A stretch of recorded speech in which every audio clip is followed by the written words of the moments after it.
Commander Zixathala stepped off the transport shuttle and looked around at the strange human military academy.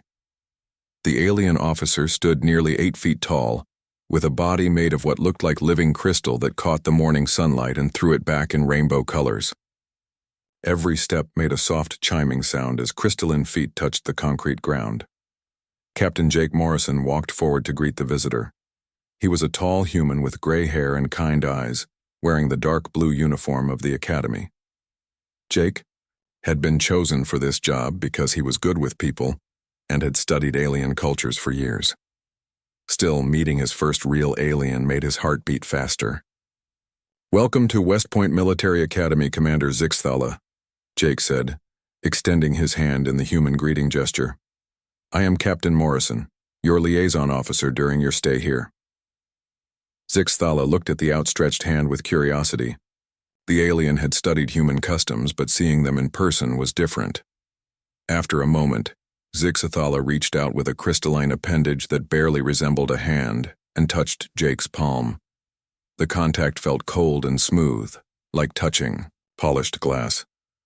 "Captain Morrison," Zixathala said in perfect English, though the voice sounded like wind chimes in a gentle breeze. "I am honored to participate in this exchange program between our species. I look forward to observing your military training methods." Jake smiled and gestured toward the main building. "Please follow me. Lieutenant Colonel Brooks is waiting to meet you." As they walked across the academy grounds, Zixathala observed everything with the careful attention of a trained military officer. Human cadets moved in formation, their boots hitting the ground in perfect rhythm. The alien noted how young they looked, barely adults by galactic standards, yet they carried themselves with discipline and purpose.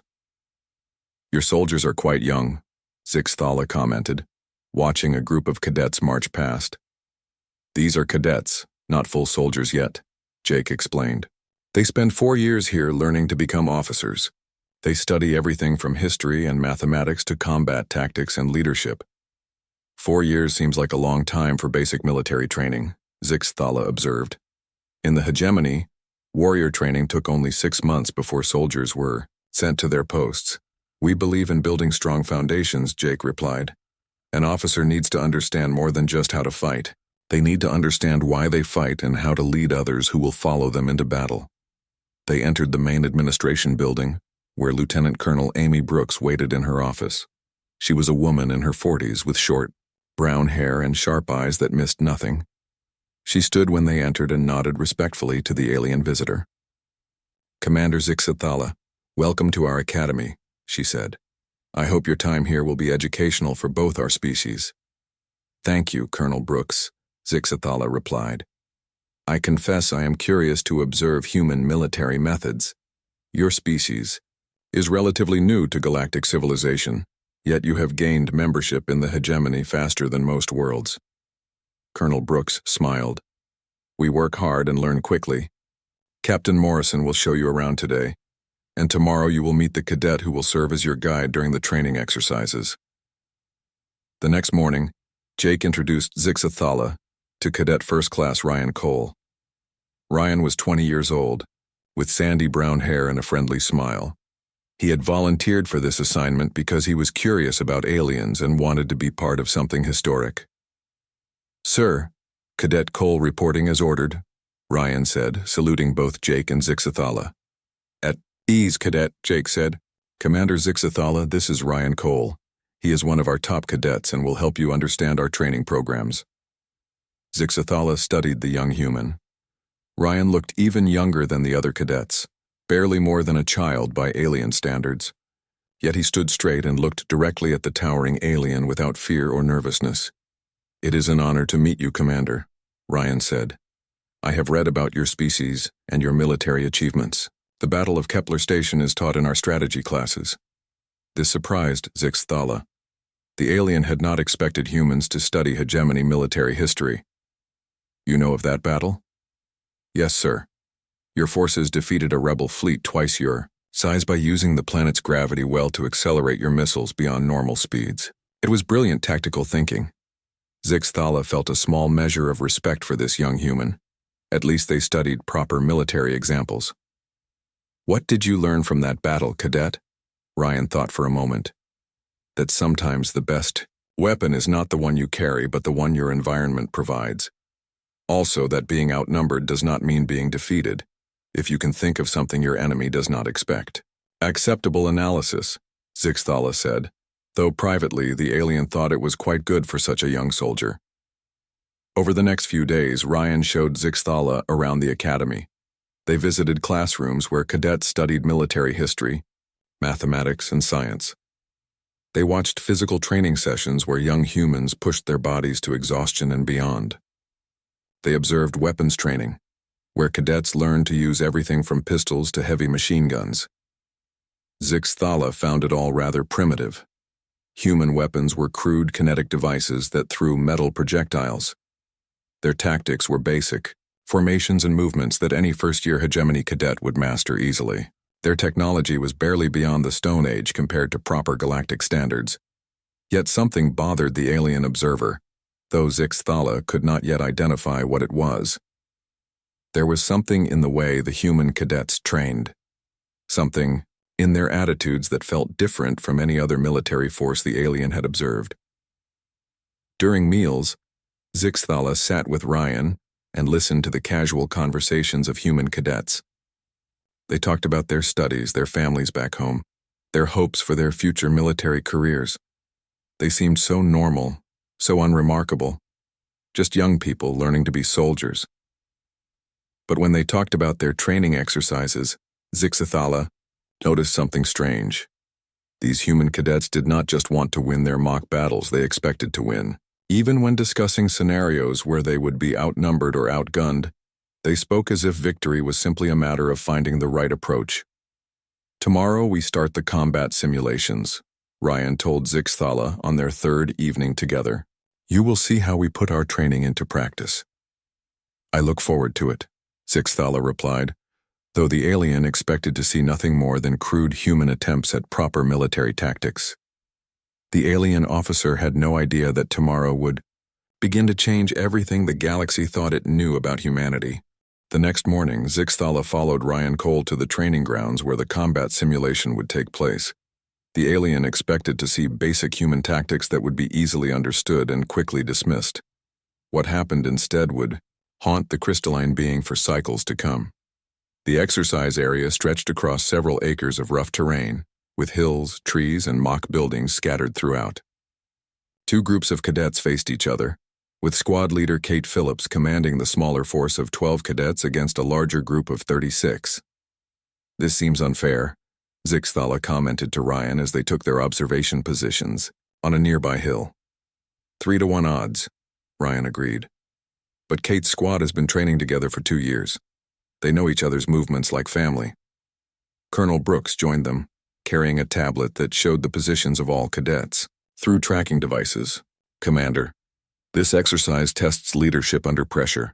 Kate's team must hold a strategic position for 30 minutes against superior numbers."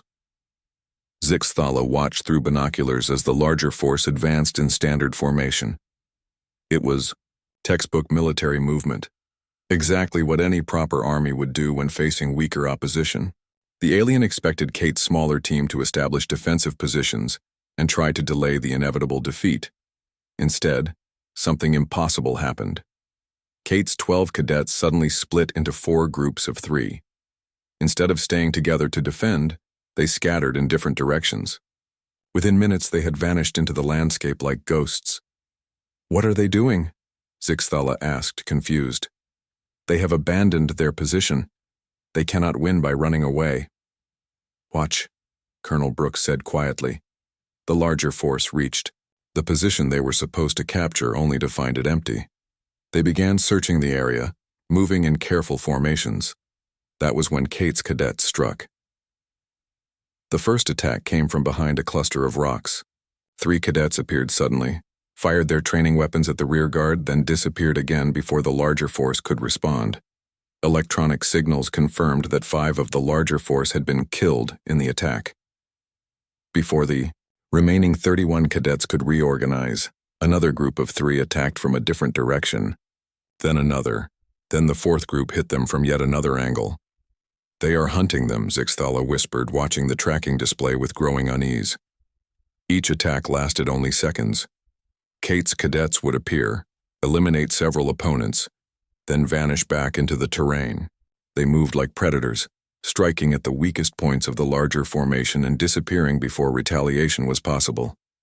The larger force tried to stick together for protection, but this made them slow and predictable. When they spread out to search, Kate's teams picked them off in small groups. When they bunched up for defense, the smaller teams simply avoided them and struck elsewhere. "How are they communicating?" Zixthala asked. The alien's sensitive hearing detected no radio chatter or verbal commands. "Hand signals and predetermined patterns," Ryan explained.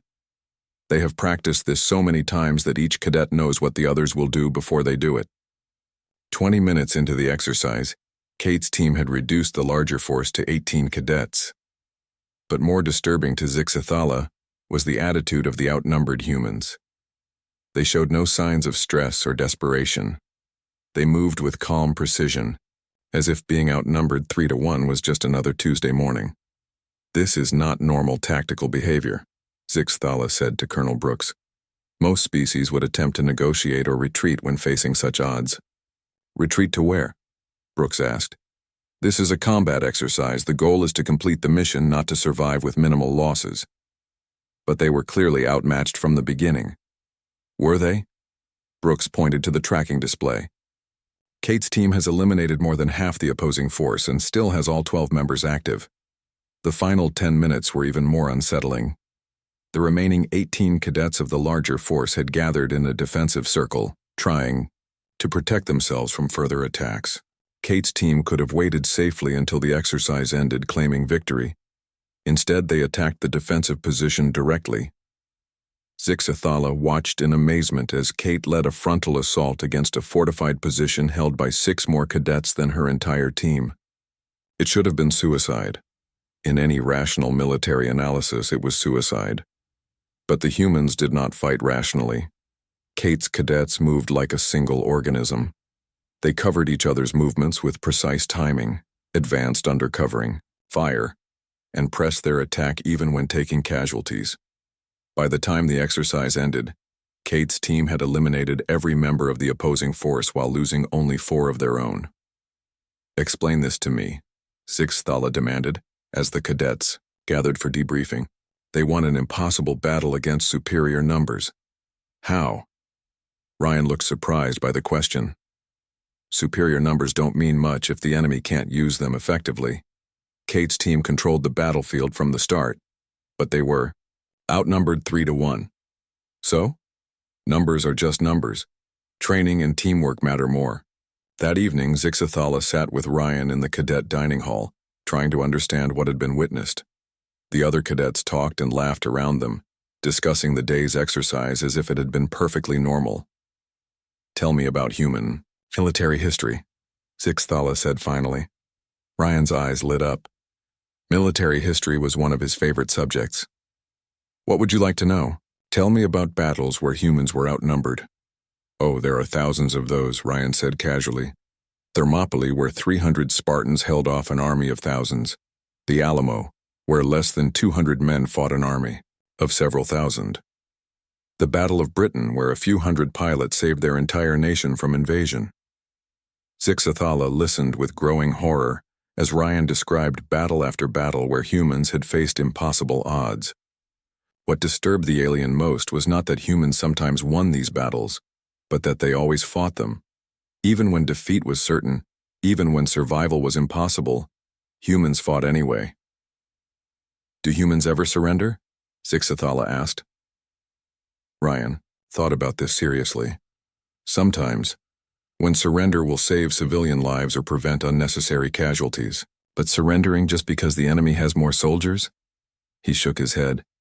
"That's not really how we think." "How do you think?" "Someone has to win," Ryan said simply. "If we don't try, then we've already lost. If we do try, then maybe we find a way to win. Even if the odds are bad, they're not zero until we stop fighting." That night, Zixthala lay in the guest quarters assigned by the Academy and tried to process what had been learned. The alien had come to Earth expecting to observe primitive military tactics and crude human thinking about warfare. Instead, Zixthala had discovered something that no other species in the known galaxy possessed. Humans did not calculate odds, the way other beings did. They did not surrender when logic said surrender was the only rational choice. They simply refused to accept defeat, even when defeat was mathematically certain. For the first time since arriving on Earth, Commander Zixthala felt something that no hegemony officer should ever feel when observing a primitive species: fear. 3 weeks into the exchange program, Colonel Brooks announced the annual war games. Zixthala had observed many smaller exercises, but nothing had prepared the alien for what was about to unfold across the entire Academy training area. "This is our most important exercise of the year," Colonel Brooks explained as she walked with Zixthala toward the command center. "Senior cadets Tony Martinez and Lisa Chang will lead opposing forces in a week-long simulation." The scenario was deliberately harsh. Tony's team represented a small human colony under attack. Lisa's larger force played the role of invading aliens who had already conquered most of the planet. Tony had to defend a civilian settlement with limited supplies, while Lisa commanded superior numbers and better equipment. "The odds are 4-1 against the defenders," Ryan Cole explained as he joined them in the observation bunker. "Tony's team has 60 cadets. Lisa commands 240. Zixthala studied the tactical display showing the battle area. It covered 20 square miles of forest, hills, and mock buildings representing the civilian settlement. "This seems excessively unfavorable for the defending force." "That's the point," Colonel Brooks said. "Real battles are rarely fair. We train our officers to win even when everything is against them." The exercise began at dawn. Lisa's overwhelming force advanced in 3 columns, planning to surround the settlement and force a quick surrender. It was sound military strategy that should have ended the simulation within hours. Instead, Tony's defenders did something that made Zixthala's crystalline form tremble with unease. They refused to stay in the settlement. "Where are they going?" Zixthala asked, watching the tracking display as Tony's 60 cadets scattered into the surrounding wilderness. "They're implementing the Morrison Defense," Ryan explained.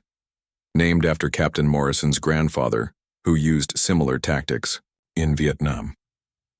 "But they have abandoned the civilians they were supposed to protect. Have they?" Colonel Brooks pointed to the display. "Look closer." Zixthala studied the movement patterns and realized the truth. Tony had not abandoned the settlement. He had turned the entire 20-mile area into a battlefield, where his smaller force held every advantage. The first attack came on Lisa's supply convoy. 10 of Tony's cadets appeared from hidden positions, destroyed the convoy with simulated explosives, then vanished back into the forest. When Lisa sent 100 cadets to search for them, they found nothing but empty woods. "How did they disappear so completely?" Zixthala demanded. "Underground tunnels," Ryan said. "Tony's team spent the first night digging hiding places and escape routes. They turned the forest into their fortress." The next attack targeted Lisa's communications equipment. A small team of Tony's cadets infiltrated the command post, destroyed the radio gear, then disappeared again. Lisa's forces were now blind and deaf, unable to coordinate their superior numbers effectively. "This is not defensive warfare," Zixthala observed. "They are hunting the larger force like animals." "Guerrilla tactics," Colonel Brooks nodded. "When you cannot match your enemy's strength, you make strength irrelevant." Day after day, Tony's cadets struck at Lisa's forces with surgical precision. They poisoned water supplies, destroyed equipment, and eliminated small groups of enemies before melting back into the landscape. Each attack was perfectly planned and flawlessly executed. But what disturbed Zixthala most was what happened when Lisa's forces captured some of Tony's defenders. Instead of accepting defeat, the captured cadets immediately began planning escapes and sabotage operations. Cadet Pete Anderson, taken prisoner on the 3rd day, convinced his guards that he needed medical attention. When they moved him to the medical station, he disabled the entire facility's power grid and escaped in the confusion. "They do not accept capture," Zixthala said, watching Pete rejoin his unit. "Even when defeated, they continue fighting." "Defeat is not the same as being captured," Ryan explained. "As long as you can still think and move, you can still fight." Most shocking moment came on the 5th day. Lisa's frustrated forces had finally cornered a group of Tony's cadets in a valley with no escape routes. 15 defenders faced 60 attackers in a hopeless situation. Instead of surrendering, the trapped cadets did something that made Zixathala question everything about human psychology. They attacked. Led by Cadet Commander Alex Turner, the 15 cadets charged directly at 60 enemies in broad daylight. It should have been suicide. By every rational military calculation, it was suicide. But the humans did not fight rationally. They fought like creatures possessed. They moved with such fierce determination that Lisa's larger force actually retreated in confusion. In the chaos, 12 of the 15 trapped cadets escaped to continue fighting. "Explain this to me," Zixathala demanded. They were completely surrounded. Surrender was the logical choice. "Logic says we should have lost the moment we were outnumbered 4-1, Tony Martinez said, joining the observation group during a break in the action. "But logic doesn't win battles, people do." "But your situation was hopeless, was it?" Tony smiled grimly. "We eliminated 40% of the enemy force and are still fighting. How is that hopeless?" Zixathala checked the display and felt a chill run through the crystalline structure. Tony was right. Despite being outnumbered 4-1 at the start, his 60 defenders had reduced Lisa's force to only 150 active cadets, while losing just 20 of their own. "How is this possible?" the alien whispered. "They cannot use their numbers effectively if they are always being attacked," Tony explained. "Large forces move slowly and predictably. Small forces can strike anywhere, anytime. We turned their strength into weakness." The exercise continued for 2 more days. Lisa's remaining forces grew increasingly desperate as Tony's cadets continued their relentless harassment. The invaders found themselves trapped in an endless nightmare where any moment might bring another attack from an invisible enemy. On the final day, something unprecedented happened. Lisa's force, still outnumbering Tony's remaining cadets by almost 3-1, began to withdraw from the exercise area. "They are retreating?" Zixathala asked in disbelief. "Tactical withdrawal," Colonel Brooks corrected. Lisa realized that even with superior numbers, she could not complete her mission. Objectives. Tony's force would continue fighting indefinitely. The war games officially ended with Tony's defense declared successful. His 42 surviving cadets had not only protected the civilian settlement, but had forced a larger, better-equipped enemy to abandon their invasion. During the debriefing, Zixathala asked the question that had been haunting the alien observer for days. "What would you have done if this had been a real battle? If capture meant death and defeat meant the destruction of everything you were protecting?" Tony and Lisa exchanged glances. The question seemed to puzzle them.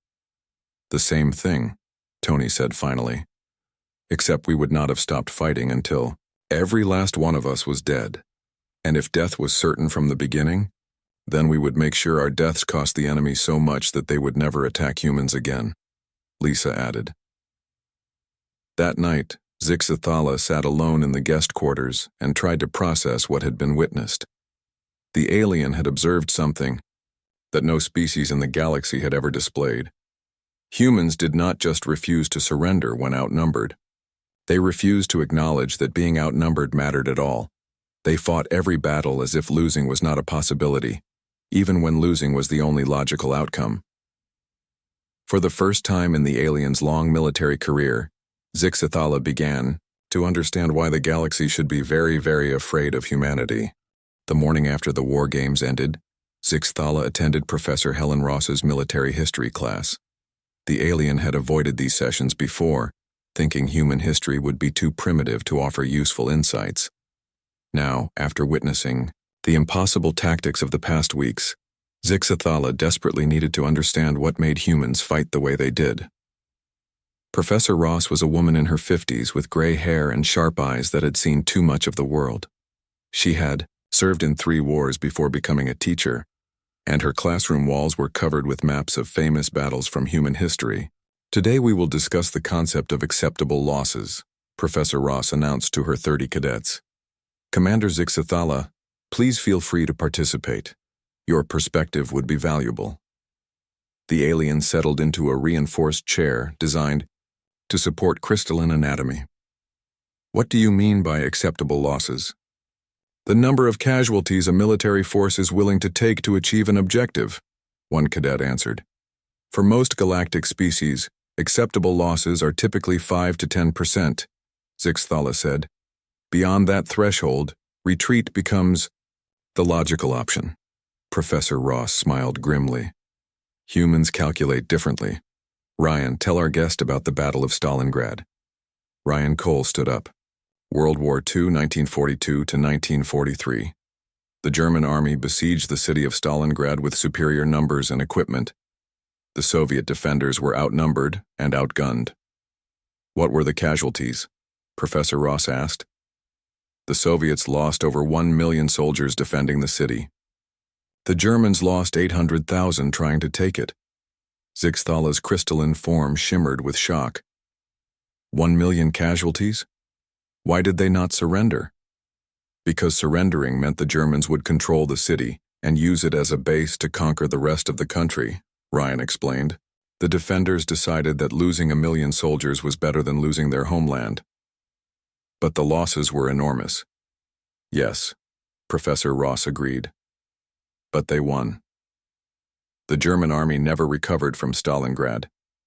Sometimes the price of victory is higher than the price of defeat, but you pay it anyway because the alternative is unacceptable. She moved to another map on the wall. Let's discuss Vietnam. The Americans had superior technology, air power, and resources. They should have won easily. Cadet Lisa Chang raised her hand. But the Vietnamese were fighting for their homeland. They were willing to accept casualties that would have broken any other army. How many casualties did the Vietnamese accept? Zixthala asked. Estimates vary, but probably over 3 million dead, Professor Ross said calmly. The Americans lost 58,000 and decided the war was too costly to continue. 3 million? Zixthala could barely comprehend such numbers. That is genocide-level casualties. It was, Professor Ross nodded. But they won. The Americans went home, and Vietnam remained independent. The question is not whether the price was high, but whether the goal was worth the price. The class continued with more examples. The professor described the Warsaw Ghetto Uprising, where Jewish fighters with almost no weapons held off the German army for weeks, knowing they would all die. She talked about the Alamo, where American defenders fought to the last man against overwhelming Mexican forces. She explained Thermopylae, where 300 Spartans died to buy time for their homeland. Do you see the pattern? Professor Ross asked Zixthala. In each case, the defenders knew they would probably die. They fought anyway because the alternative was worse than death. This is not rational military thinking, Zixthala protested. Preservation of force is a basic strategic principle. You cannot win wars with dead soldiers. You cannot win wars with living cowards either, Professor Ross replied. Tell me, Commander, what would your people do if faced with certain defeat? Negotiate terms of surrender that preserve as many lives as possible. It is the logical choice. And if the enemy refuses to negotiate? If they demand unconditional surrender and enslavement of your people? Zixthala thought about this. We would seek assistance from allies or attempt to escape to fight another day. And if there were no allies? No escape? If fighting meant death but surrendering meant the destruction of everything you hold dear? The alien had no answer. Such scenarios were theoretical exercises in hegemony military colleges, not real situations that demanded real decisions. That afternoon, Zixthala observed a tactical simulation led by Cadet Commander Alex Turner. The scenario placed Alex's squad in an impossible position. Surrounded by superior forces with no hope of escape or reinforcement, they were given a choice: surrender and be taken prisoner, or fight and die. What are your orders, sir? One of the cadets asked Alex. Alex studied the tactical display for 30 seconds. His squad was outnumbered 5 to 1, low on ammunition and trapped in a building with no escape routes. Any rational analysis would conclude that surrender was the only option that preserved life. We attacked their command post, Alex said finally. Sir, that's suicide, another cadet pointed out. Maybe, but if we take out their command structure, it might give other friendly forces a chance to counterattack. Even if we all die, we can still contribute to the overall mission. Zix Thala watched in fascination as Alex's squad prepared for an assault they knew would kill them all. They cleaned their weapons, redistributed ammunition, and made jokes about their impossible situation. Not one of them suggested surrender. "Why are you not afraid?" Zix Thala asked Alex directly. Alex looked surprised by the question. "Of dying, I am afraid, we all are. But being afraid does not change what needs to be done. But you will accomplish nothing by dying here." "Will we?" "Our job is to complete the mission, not to survive. If dying here helps someone else complete a bigger mission, then our deaths have meaning." The simulation began. Alex's squad charged the enemy command post with desperate courage. They were all killed within minutes, but their sacrifice allowed a larger friendly force to win the overall battle. After the exercise, Zix Thala cornered Alex in the hallway. "Help me understand this. You chose death over surrender even though surrender would have kept you alive." "Surrender would have kept my body alive," Alex corrected. "But it would have killed everything I believe in. Sometimes staying alive is not worth the price you have to pay for it. But death is final. You cannot fight if you are dead." "No, but others can. My death might inspire them to fight harder. It might give them the time or opportunity they need to win." "You would die for the possibility that someone else might win?" Alex nodded. "That is what soldiers do. We fight for something bigger than ourselves. Sometimes that means dying for it." That evening, Zix Thala sat with Ryan Cole in the dining hall trying to process everything witnessed that day. "Your species does not think about war the same way other species do," the alien said finally. "How do other species think about it?" Ryan asked. "War is a tool to achieve political goals with minimal cost. When the cost becomes too high, you stop fighting and try different approaches." "That makes sense for some wars," Ryan agreed. "But what about wars where stopping means losing everything? Where the choice is fighting or extinction? There are always alternatives to extinction." Ryan shook his head. "Not always. Sometimes you have to choose between dying free or living as slaves. Sometimes the only choice is between dying with honor or living with shame. Shame does not kill you, doesn't it? What is the point of living if you cannot respect yourself? What is the point of surviving if everything you care about is destroyed?" Zix Thala had no answer to this. The alien species had never faced such choices because they had always found rational alternatives to total war. "How many humans think like you do?" Zix Thala asked. "All of us," Ryan said simply. "It is how we are raised, how we think. We would rather die fighting than live defeated." For the first time since arriving on Earth, Zix Thala truly understood what made humans different from every other species in the galaxy. They were not just willing to die for their beliefs. They were psychologically incapable of choosing slavery over death, defeat over destruction, surrender over annihilation.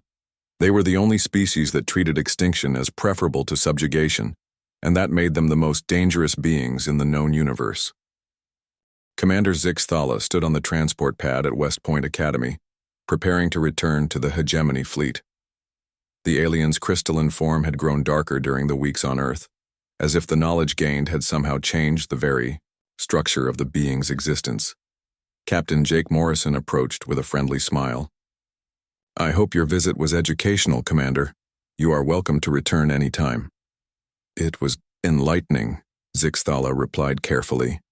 The alien could not explain that the visit had been terrifying beyond anything experienced in decades of military service. Ryan Cole jogged up to say goodbye. "Safe travels, sir. I hope what you learned here helps build better relations between our species." Zix Thala looked at the young human who had served as guide through this nightmare of discovery. Ryan stood there smiling, completely unaware that he represented the most dangerous force in the galaxy. "Cadet Cole, may I ask you one final question?" "Of course, sir. If your species ever faced a war against the entire galaxy, what would you do?" Ryan's smile faded as he considered the question seriously. I guess we would fight until we won or until there were no more humans left to fight. Even against impossible odds, especially against impossible odds, that is when fighting matters most. The transport shuttle arrived, and Zixthala departed, Earth carrying knowledge that would shake the foundations of galactic civilization. During the 3-day journey back to Hegemony Command, the alien prepared a report that would change everything. Admiral Quextal of the Hegemony Fleet read Zixthala's report in his private quarters, far from the prying sensors of the command center.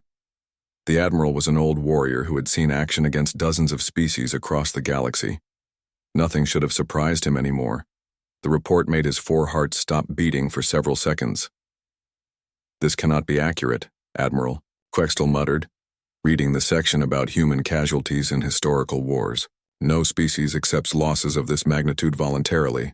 But as he continued reading, the truth became undeniable. Humans did not just accept massive casualties. They embraced them when the alternative was surrender. They treated death as preferable to defeat in ways that no other galactic species could comprehend. The Admiral activated his secure communication system and contacted Intelligence Director Vashati on the Hegemony homeworld. "Director, I am transmitting a classified report that requires immediate distribution to all member worlds.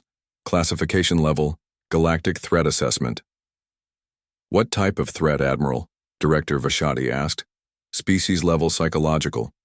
Warfare capability. The humans are not what we thought they were." Within hours, Zixthala's report had reached the intelligence services of every major galactic power.